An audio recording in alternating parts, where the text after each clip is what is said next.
Hey guys, welcome to All Aboard. This is Aditya. I hope all of you are fit and fine and aware about the RRB PO short notification is out. तो मैं क्या करूंगा आज के session में discuss करूंगा आपसे regarding the salary slip of newly joined RRB PO. Newly join का मतलब अगर आरआरबी पीओ ने मार्च 2024 में ज्वाइन किया था मिड ऑफ द मार्च, तो अप्रैल 2024 जो उसका फर्स्ट कंप्लीट 1 मंथ था उसका सैलरी क्या होगा। तो मैं आपसे डिस्कस करूंगा अप्रैल 2024 का salary slip of a newly joined RRB PO. ठीक है, चलिए तो पहले आपको शॉर्ट नोटिफिकेशन आउट है, इसके बारे में अवेयरनेस है and forms that the link to apply will be started from 7th of June, 27th of June तक ही आपके पास रहेगा। बाकी डिटेल नोटिफिकेशन में हम डिस्कस करेंगे आपके साथ इस चीज को। एग्जामिनेशन डेट्स के बारे में मैं पहले डिस्कस कर चुका हूं, that is given in the calendar of IBPS. तो आप मेरे प्रीवियस वीडियोस को गो थ्रू कर सकते हैं फॉर द एग्जामिनेशन डेट और डायरेक्टली आप आईबीपीएस का कैलेंडर चेक करिए। अब मैं डायरेक्टली पॉइंट पर आ रहा हूं जो कि आज का मोटिव है, that what is the salary in hand you are going to get after joining as RRB PO.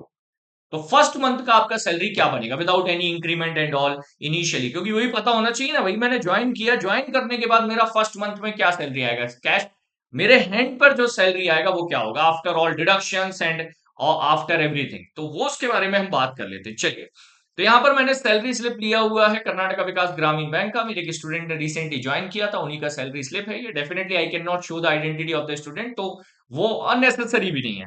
तो यहाँ पर डेजिग्नेशन होता है पीएम का। पीएम का प्रोविजनरी असिस्टेंट मैनेजर। तो वो जब आप ज्वाइन करते हो तो फर्स्ट 2 इयर्स तो आपका प्रोविजन पीरियड होता है, पता होगा आपको, एसबीआई में भी होता है, आईबीपीएस में भी होता है। तो फर्स्ट 2 ईयर का जो ड्यूरेशन है वो आपका प्रोविजन ड्यूरेशन है। उसके बाद आप प्रॉपर पीओ बन जाते हो, असिस्टेंट मैनेजर बन जाते हो, करेक्ट है। तो तब आपका सैलरी इंक्रीमेंट भी हो जाता है उसके बाद में। तो यहाँ पर आपके पास डेजिग्नेशन दिया हुआ पीएम।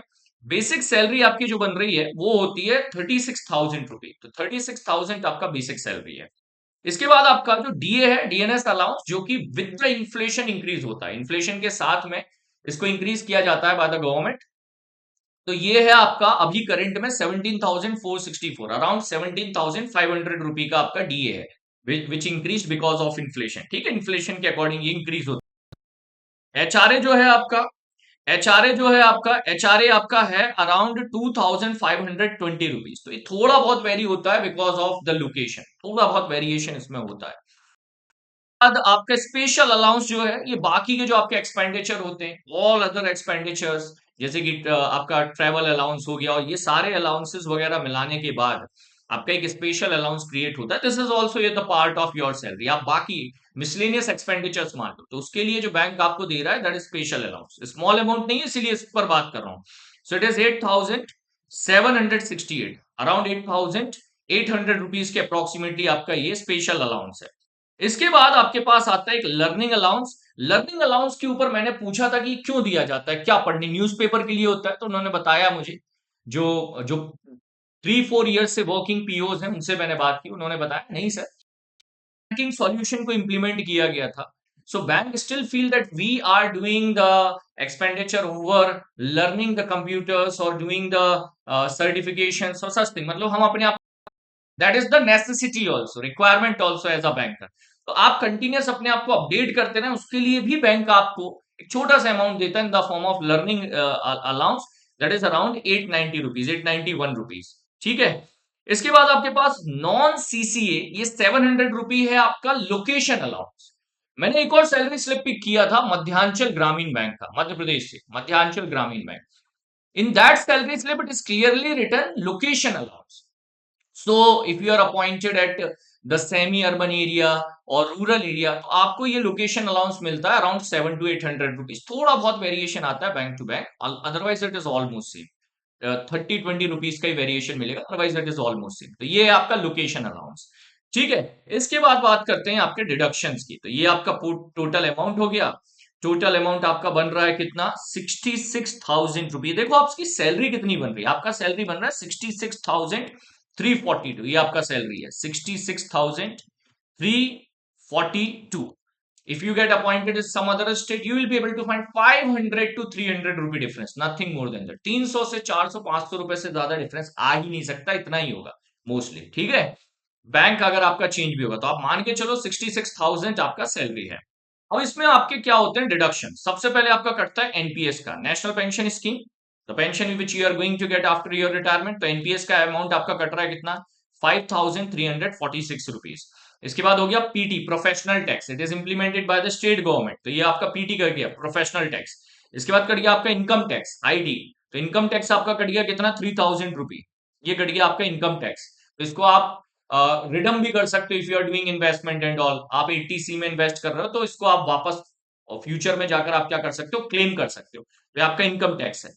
इसके बाद आपके पास जो है बाकी अगर आपने कोई फेस्टिवल वगैरह का अलाउंस नहीं लिया हुआ है तो बाकी के आपके पास कोई भी ऐसे डिडक्शंस नहीं है, तो मेनली ये आपके हो गए डिडक्शंस। इसमें एक चीज और ऐड हो जाती है, आपका जो एसोसिएशन अमाउंट होता है, when you will join bank association, around 180-170 rupees आपका एसोसिएशन अमाउंट मंथली कटता है।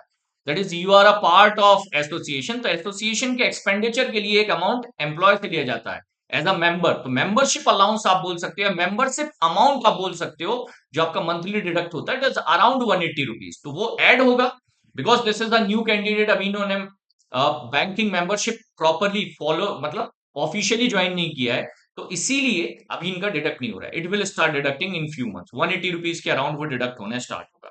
ठीक है, तो इनका जो नेट सैलरी बन गया, ये होगा इनके डिडक्शन अराउंड 8,500 रुपीज के। जो नेट सैलरी इनका इन हैंड सैलरी रहा वो रहा 57,000, तो इन हैंड सैलरी आपका कितना बन गया है, 57,800 रुपीज लिख देता हूं मैं, ये हो गया आपके पास इन हैंड सैलरी।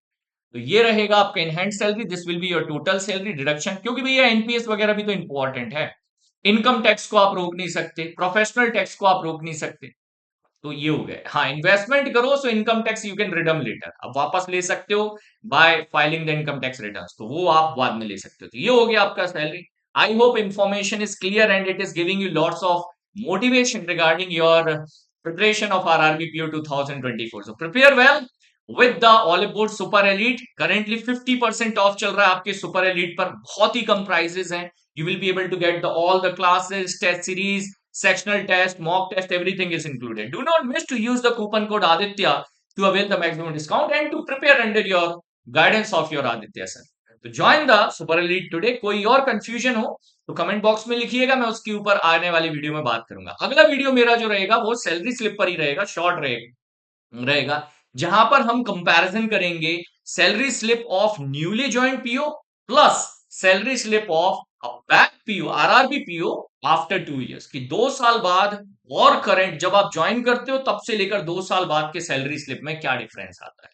तो 2 year after how much salary you are going to get, आपको पता चलेगा कि आपको करना क्या है, इसमें आपको करियर मूव करना है या आपको कंटिन्यूअसली प्रिपेयर करना है। So wait for that video. If you are actually looking for that video, to do not miss to write in the comment box. We'll be meeting you back in the next video. Jai Hind.